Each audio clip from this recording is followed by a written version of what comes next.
Good morning to all of you good people. It's the Cockney News channel here, and thank you for joining me today. As I've mentioned before, I'm trying to build a channel that exposes and calls out how the Duke and Duchess of Sussex are abusing the hospitality of the good people of the USA. So if you can subscribe, like, share, and press the notification bell, it will be greatly appreciated. I'm going to be sharing my thoughts with you today about a subject that is becoming of increasing concern to royal watchers on both sides of the pond. By that, I'm talking about the royal line of succession and just how close the Duke and Duchess of Sussex are to taking over the throne, should a certain fate befall the King's direct heirs, Prince William and his children. Now, it's not beyond the realms of probability, I can tell you. And those of you who are comforted by the fact that there currently appears to be 5 royal souls ahead of Harry and his poison ivy of a wife to succeed into the throne, things can turn on its head before you know it. English royal history tells us that lessons should be learned where there is a litany of royal heirs who thought they were first in line and, for whatever reason, they did not succeed to the throne. As I understand it, despite William being a highly competent helicopter pilot, our late beloved Queen Elizabeth II was far from happy about him flying his entire family on various helicopter journeys. And who can blame her? The Queen was clearly concerned about Harry's emotional and mental suitability as the spare to the immediate line of succession, long before the ginger twerp screwed his life up by succumbing to the Jezebel spirit of Meghan Markle. God forbid, if anything had happened when William was piloting his family, could you imagine the mess and the prospects we would all be left with now? As I just alluded to, we should not take the Waleses for granted regarding the line of succession. And you only have to look at how the royals appear to be so vulnerable right now, following the cancer diagnosis of both the King and our lovely Catherine, the Princess of Wales. As I've said over and over, we should all consider ourselves so lucky that we have her, and that God willing, one day she will still be our Queen. And let's give some real credit to our future King, Catherine's husband, Prince William, who must be under serious pressure at the moment and has really stepped up in my view. But don't get me wrong, I'm most perturbed by the many woke causes he is embracing right now, especially where the climate change agenda is concerned, and how the central planners and authoritarians seem to have captured him and his father hook, line and sinker. The King drank the climate change Kool-Aid decades ago, and it's no wonder really that William is so utterly indoctrinated. But that said, somebody needs to bring him back from the woke brink. It's most concerning. But getting back to the matter in hand, which is the stark reality that we might be just one plane crash away from Harry and Meghan becoming our King and Queen. Jesus, I can't even bear myself using that language.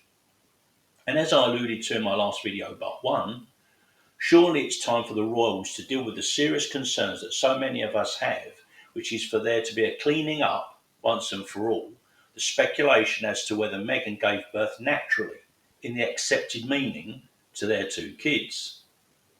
It took an age, for example, for the palace to include Lilibet in the line of succession, and it was most telling that the wording that the palace used when referencing the birth of the second child was, and I paraphrase here, Lilibet was born of Harry and Meghan, and not to Harry and Meghan. The palace cannot keep ignoring this, and they must know what really went on.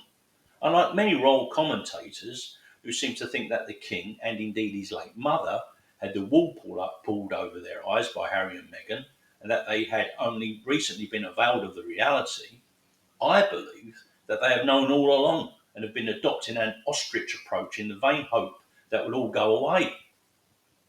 Look, this matter is not going away, not ever, and the imposition that the royal family now finds itself is that they have allowed this charade to go on for far too long.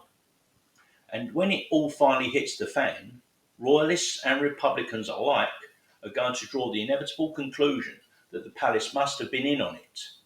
Tough, that's their problem now, they're going to have to deal with it. There is now mounting evidence that the circumstances surrounding the pregnancies and births of the Sussexes' 2 kids are highly suspicious and irregular. Few in this day and age would have issues with the notion of using surrogates, IVF, adoption, etc., but that's provided we all know in advance. And no doubt, if the pair had levelled with everyone in the first place, there are no end of progressives out there now who would have heralded such an announcement. But no matter what, the pair knew that the British people would know that such a reality would not adhere to the rules surrounding the line of succession, and therefore one load of smoke and mirrors after another has been created, and we are all being taken for fools.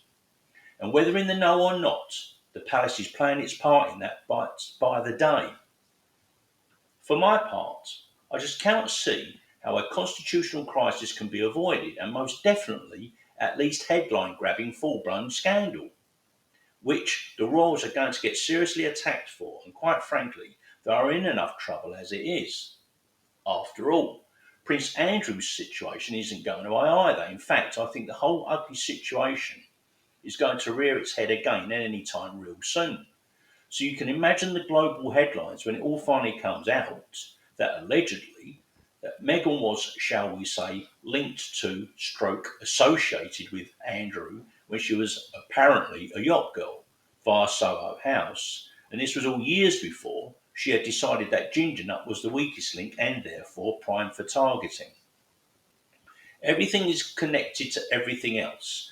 And for my money, as Meghan had set her sights on snagging a royal, she had it planned an age ago to use Soho House as the means to get to dumb Andrew, garner info or a dalliance indeed, and then file it all to use as a means of leverage for later on, and soon after swoop down on Harry.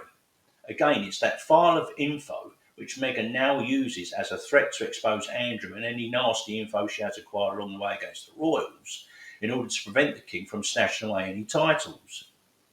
Therefore, when combined with two royal kids in California being revealed that they were not born by natural means, and therefore de facto not entitled to be included in the official line of succession, it will all backfire every bit as much against the king than it will the Sussexes. Please investigate for yourselves the whole Meghan Yacht Girl Soho House Prince Andrew connection, and then revisit any footage or pics where you see Meghan and Andrew together. The lewd energy is palpable, in my opinion. You need to take the time to look, for it will be very obvious. It is suggested over and over now that those two have a history, as they say. You only have to observe the sheer number of royal loving and Sussex loathing YouTube channels these days to witness the thirst for royal info. Admittedly, from the sublime to the ridiculous at times, yet some do have serious credibility who have proposed no end of theories about what is really going on. But the Sussexes don't do themselves any favours when it was allegedly revealed that dates and times were removed from baby scans during alleged pregnancies when Harry let it slip after the birth of Archie, when he commented how quickly a baby can change in 2 weeks. But that was only a couple of days after the announcement of the birth. Oops. The British people need to know the truth, and soon. And our friends in America, because they're being taken liberties with. I'm a monarchist, and always will be. But that doesn't mean that the palace should be spared the uncomfortable truth coming out. No, it's a matter of doing the right thing, and lancing this boil once and for all. For every day the palace delays and keeps their heads buried in the sand, the greater the scandal will be, and it will come out. Don't you worry about that. You would have thought that they would have learned from the Watergate scandal, eh? Had Nixon's aides come clean when their misdemeanours were first exposed, it might not have eventually resulted in removing the president from office. But no, lie after lie, cover up after cover up, and we all know how it ended. For the royals, they may well end up deeply regretting not taking the heat early on for the Harry and Meghan scam. They seemed to be far more concerned at the time by unfounded allegations of being racist in the end of times for the Queen, rather than counter-weaponising the Sussexes' many weaknesses.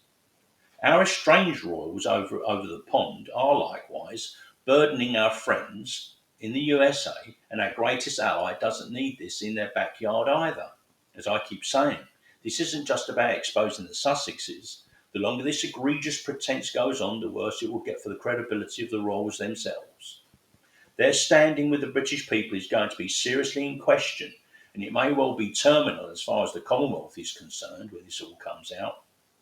I have speculated previously the Sussexes must have information on the Windsors which is holding the king back from pulling the rug from under his son and diabolical wife's feet. But we all know that truth will out, and it's better that the Windsors get in first because a strategy of mutually assured destruction might work where a Cold War is concerned, but it will mean utter disaster for the king unless he bites the bullet first and deals with Harry and Meghan pretty damned quick. So there you have it for this morning, and if you can leave your comments below, I'll be very interested to hear your discerning theories on this matter. So if you can like, share, press the notification bell and subscribe, I will be most grateful to you. This is the Cockney News Channel. Thank you for joining me, and until next time, you all be happy.